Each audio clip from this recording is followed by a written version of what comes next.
쌍방울 대북 송금 의혹으로 소환을 통보받은 이재명 더불어민주당 대표가 모레 9일이죠. 검찰에 출석하겠다고 밝혔습니다. 쌍방울 대북 송금의 핵심 당사자인 이화영 전 경기도 평화부지사는 오늘 이재명 대표와 관련해 검찰에서 했던 진술은 일부 허위였다고 주장했습니다. 취재기자 연결해서 자세한 내용 들어보겠습니다. 우종훈 기자. 네, 사회부입니다. 네, 출석 일정을 두고 이재명 대표와 검찰 그동안 신경전을 이어왔는데 결국 모레 조사가 이뤄지는 겁니까? 네, 이재명 대표는 모레 오전 10시 수원지방검찰청에 출석할 예정입니다. 다음 주 출석을 희망했던 이 대표 측과 이번 주를 요구한 검찰의 신경전이 모레 조사받는 것으로 마무리된 겁니다. 앞서 이 대표 측은 대변인 브리핑을 통해 대정부 질문기간 소환을 요구한 검찰에 유감을 표시하면서 소환에 당당히 맞서겠다고 밝혔습니다.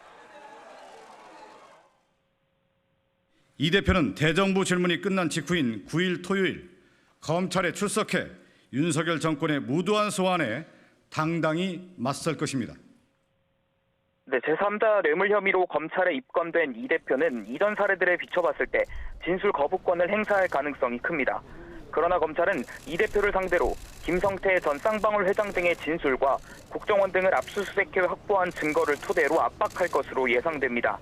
변수는 모레면 단식 열흘째가 되는 이 대표의 건강입니다. 앞서 이 대표의 건강을 고려해 이번 주 출석을 요구한 검찰은 조사가 조기 중단될 가능성도 배제할 수 없어 의료진을 대기시키는 것도 검토하는 것으로 알려졌습니다. 또 조사가 끝나면 백현동 특혜 의혹과 병합해 이 대표에 대한 구속영장을 청구할 가능성이 큽니다. 네, 이런 가운데 쌍방울 대북 송금 의혹의 핵심 당사자 이화영 전 경기 평화부지사가 자신이 검찰에서 했던 진술이 허위였다 이런 입장을 냈다고요? 네, 이 전 부지사는 변호인을 통해 자필 진술서를 공개하고 이재명 대표와 관련해 검찰에서 한 진술은 허위라고 주장했습니다. 앞서 이 전 부지사가 쌍방울 대북 송금을 당시 경기도지사였던 이 대표에게 보고했다고 검찰에서 한 말을 다시 번복한 겁니다. 이 전 부지사는 자신과 경기도는 쌍방울의 김성태 전 회장 등에게 스마트팜 비용은 물론 이재명 지사의 방북 비용을 요청한 적이 없다고 밝혔습니다. 이어 당시 이재명 지사에게 어떠한 보고도 한 적 없고 오히려 김 전 회장 체포 이후 검찰 수사를 받으면서 이재명 대표의 혐의를 인정하라는 집요한 압박을 받았다고 주장했습니다.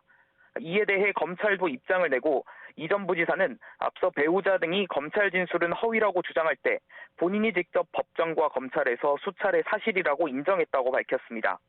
그러면서 이 전 부지사의 진술만으로 범죄 혐의를 단정하지 않고 수많은 인적, 물적 증거를 확보해 수사하고 있다고 덧붙였습니다. 또 이 전 부지사가 민주당 소속 변호인을 선임한 직후 이재명 대표 측에 유리한 내용으로 뒤집은 진술서를 외부에 공개한 데 대해 유감을 표시했습니다. 지금까지 사회부에서 전해드렸습니다.